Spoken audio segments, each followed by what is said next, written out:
అందరికీ నమస్కారం. Welcome to news local. ప్రత్యర్థుల విమర్శలను అస్త్రాలుగా చేసుకుని యువగళంతో పడునెక్కిన నాయకుడు నారా లోకేష్ అని ఎమ్మెల్యే వేగుల జోగేశ్వరరావు అన్నారు. లోకేష్ 43వ జన్మదినం సందర్భంగా మండపేట టీడీపీ కార్యాలయంలో అభిమానుల సమక్షంలో కేక్ కట్ చేసి సంబరాలు చేసుకున్నారు. ఈ సందర్భంగా ఎమ్మెల్యే వేగుల మాట్లాడుతూ రాష్ట్ర ఐటీ విద్యాశాఖల మంత్రి నారా లోకేష్ తండ్రిని మించిన తనయుడని, యువనేతగా ఎందరికో ఆదర్శంగా నిలిచారన్నారు. ఒకప్పుడు తనని విమర్శించిన వాళ్లు ముక్కున వేలేసుకునేలా తనను తాను మార్చుకున్నారన్నారు. రాష్ట్రాభివృద్ధికి చంద్రబాబు ఎంత కృషి చేస్తున్నారో లోకేష్ అంతకు మించి కృషి చేస్తున్నారన్నారు. ప్రధాని మోదీ సైతం నేరుగా ఆయనతో చర్చిస్తున్నారంటే ఆయన ఎదుగుదలను అంచనా వేయొచ్చన్నారు. ఈ కార్యక్రమంలో టీడీపీ నాయకులు, కార్యకర్తలు అధిక సంఖ్యలో పాల్గొన్నారు.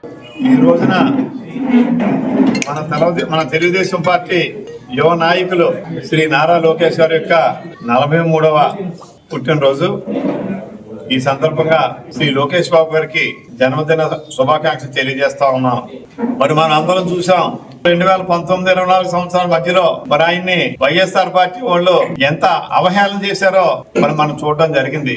ఎక్కడా కూడా వెనకంజ వేయలేదు. కౌన్సిల్ సమావేశాల్లో అయితే మరి అమరావతిలో జరిగే కౌన్సిల్ సమావేశం అయితే ఆయన ఎమ్మెల్సీ కనుక ఆయన ఏదో రకంగా పట్టుకుని కొట్టాలని ఒక ఆలోచనతో కూడా ఆయన మీద వెళ్ళిన సందర్భాలు అనేకం ఉన్నాయి. ఎక్కడ కూడా దృఢ దీక్షతో ఈ యొక్క అవాకులు చెవాకులు పెళ్ళినటువంటి వారి అందరికీ కూడా బుద్ధి వచ్చేలాగా ఆయన ఒక పాదయాత్ర చేపట్టి యువకాలం పాదయాత్రతో మరి మొత్తం రాష్ట్రం అంతా కూడా పర్యటించి ప్రజా సమస్యల్ని తెలుసుకుంటూ ఎక్కడికెక్కడే ఆ సమస్యకు పరిష్కారం, దాన్ని ఏం చేస్తాం, అది ఏం చెయ్యబోతాం అని అధికారం రాగానే ఏం చేయబోతాం కూడా చెబుతూ ఒక తిరుగులేని నాయకుడిగా, యువతకి ఒక సమర్థవంతమైనటువంటి నాయకుడిగా మరి ఏ రంగం తయారయ్యారో మనం చూసాం. ఈవేళ ప్రభుత్వం రాగానే మరి విద్యాశాఖ ఆయన ముఖ్యమంత్రి గారు కుమారుడు కానీ కూడా ఎక్కడ వెనుకంజ వేయలేదు. విద్యాశాఖ అంటే ఇటు టీచర్స్ కానీ ఇటు మరి అందరితో కూడా పూర్తిగా సమస్యలతో ములిగే శాఖ విద్యాశాఖ.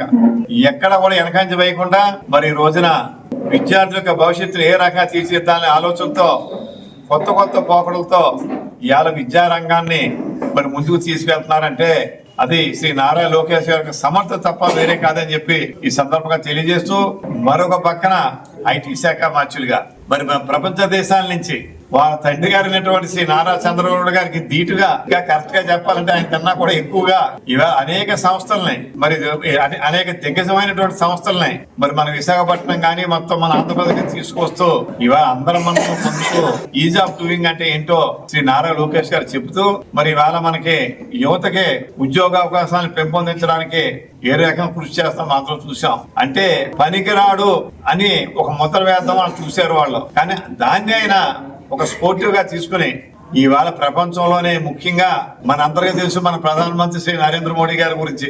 ఆయన కూడా నారా లోకేష్ గారిని స్వయంగా పిలిపించుకుని ఆయనతో డిస్కస్ చేస్తున్నారంటే అది నారా లోకేష్ బాబు యొక్క సమర్థత, నాయకత్వం.